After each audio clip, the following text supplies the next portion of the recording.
as you can see, I wanted to ride this bike the other day, came out and it wouldn't start. The battery was dead.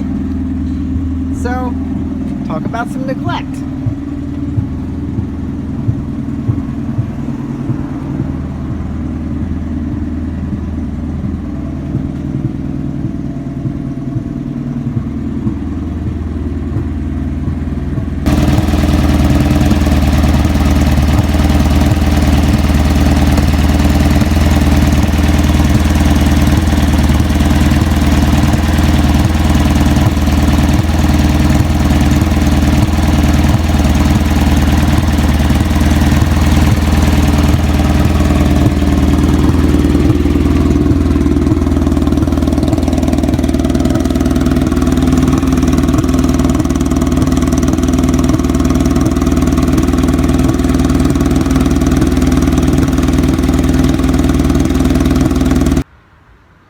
What's up, everybody? Hey, today's Tuesday, but I don't really have a quick tip Tuesday for you.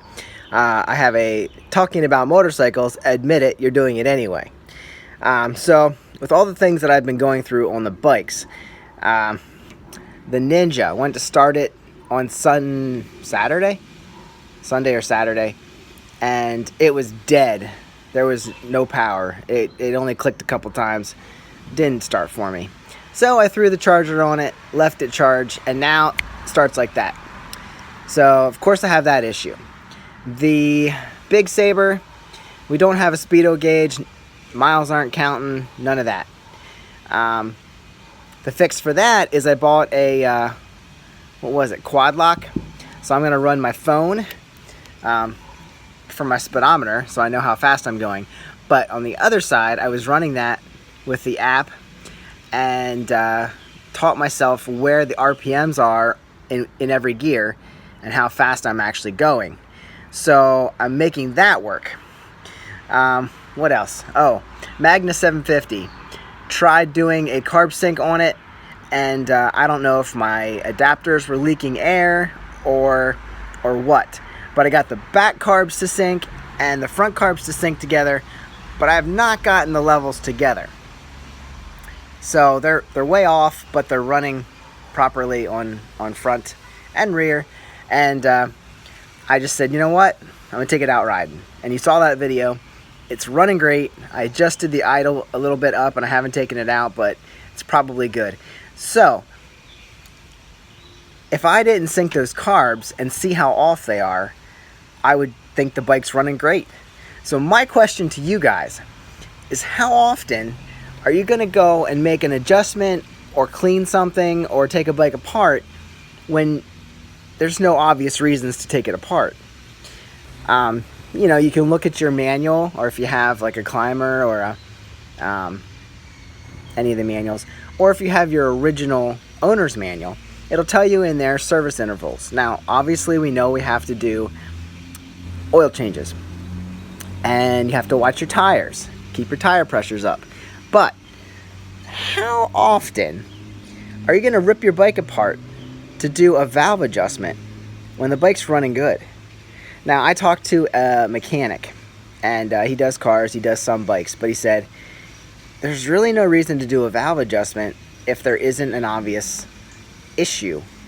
But in your service manual, it's going to say do a valve adjustment every, I don't know, 20,000 miles, 30,000 miles, 10,000 miles. I have no idea. I've never done one. See, like, we don't ride our bikes enough now. I get on them quite a bit. Some of you guys commute on them, but some of them are just for fun. You ride them a couple times a year, which you got to get out more often. Just telling you. But I'm questioning how many of us do those things that aren't just general maintenance that keep the bike healthy when the bike's running great. You're not going to rip into it. But I'd like to know. So put down in the comments, let me know how often you guys take a bike apart just to do routine maintenance or something that you believe should be done when your bike's running great. Otherwise, we ride them, right? Get out. Hair in your wind in your hair, wearing a helmet, of course. But, you know, what I need to do on the Ninja, now that the battery's charged up, I'm going to go for a ride. But what I really need to do is test it and see how much current's going through it with the bike running. Then I know that my electrical system's good, right? Like, the battery might be failing and maybe I just wasn't riding it enough. But every time I ride it, I'm going a good amount of miles, so it should be charging. It should be staying up, but the battery might be dying. So I should check the charging system. I should check the battery for condition, but it might just die at some point. I mean, that's kind of how we live our lives. Living on the edge, guys. Living on the edge. So anyway, just kind of wanted to throw that out there. I'll probably check the Ninja for whatever current's flowing through there when the battery's in the bike, because then I know I'm not going to die when I'm out riding. It should come out 13, 14 to charge the battery as we're going. Now, when the battery gets dead enough, it is just going to die. But I've never done popping the clutch to get the bike started. I don't want to have to, but I'll try it if I need to. But if the battery's that dead, it's just not going to work. So, yeah.